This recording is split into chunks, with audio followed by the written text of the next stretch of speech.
Lesson 14. In this lesson, you learned how to set up Mongoose and use a MongoDB connection to map data to your database.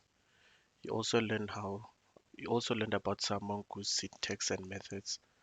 Through the steps in this lesson, you learned how to create a schema and model for storing persistent data. Last, you organized your models, clearing your main.js for new tools to come. In lesson 15, you clean up some of the functionality that you built in this lesson by implementing JavaScript promises in your database queries.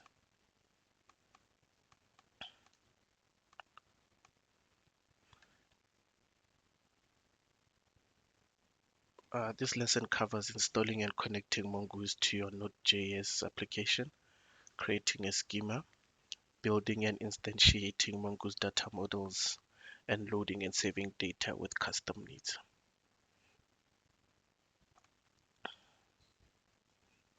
Setting up Mongoose with your Node.js application. You've already experienced Express.js and seen how it helps you handle HTTP requests and responses.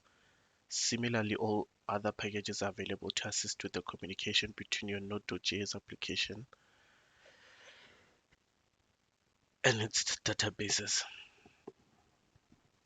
With MongoDB alone, for example, it's difficult to keep one saved document consistent with the next. Mongoose changes that situation by offering tools to build models with schemas defining what type of data can be saved. To install Mongoose, run npm mongoose within your project folder in terminal. With Mongoose, you no longer need to require MongoDB at the top of main.js or use any of the MongoDB code from lesson 13. Add the code in listing 14.1 to main.js, require Mongoose into the application file. Set up applications connection to your MongoDB database.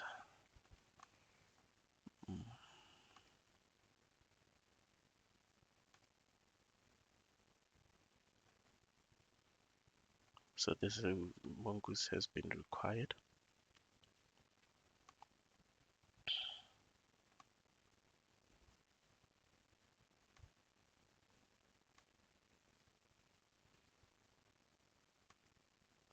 And then this is a connection to the database.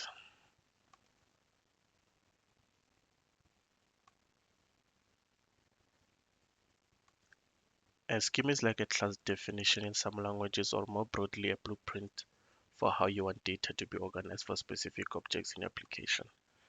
To avoid inconsistent data where documents have an email field and others don't, for example, you can create a schema stating that all contact objects need to have an email field to get saved to the database. Because you want to add a newsletter subscription from the recipe application, create a schema for the subscriber. Sorry.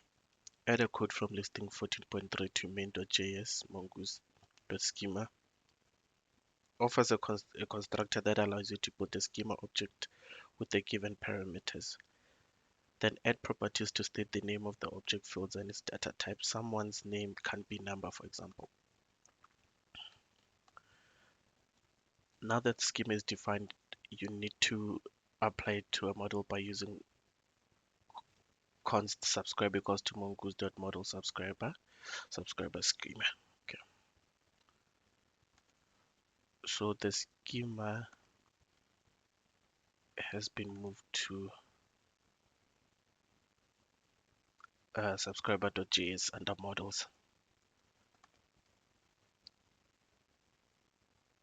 You can instantiate new objects from this model by referring to subscriber.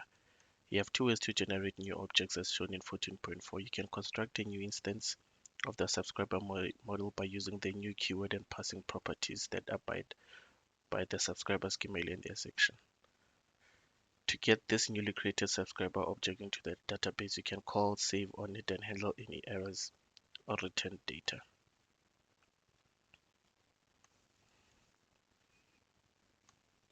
Now that you have a way of saving data in the form of Mongoose models, you'll want to organize your models so that they don't clutter in your main.js file. As you do for your views and controllers, create a models folder at the root level of your application. Within that folder, create a new file called subscriber.js. So it has already been created. This is where you move your model's code. So it has moved already.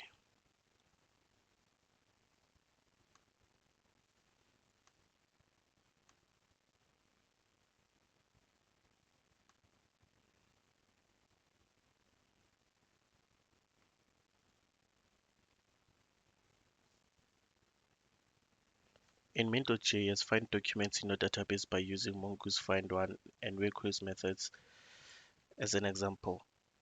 You can use subscriber.findOne name John Wexler where email Wexler to find and return one document that matches the criteria name where the email contains the string Wexler.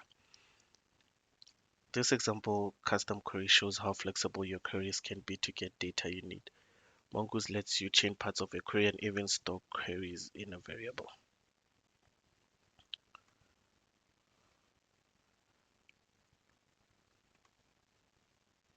Now you have a freedom to create more modules and save them by using their names instead of MongoDB collection names.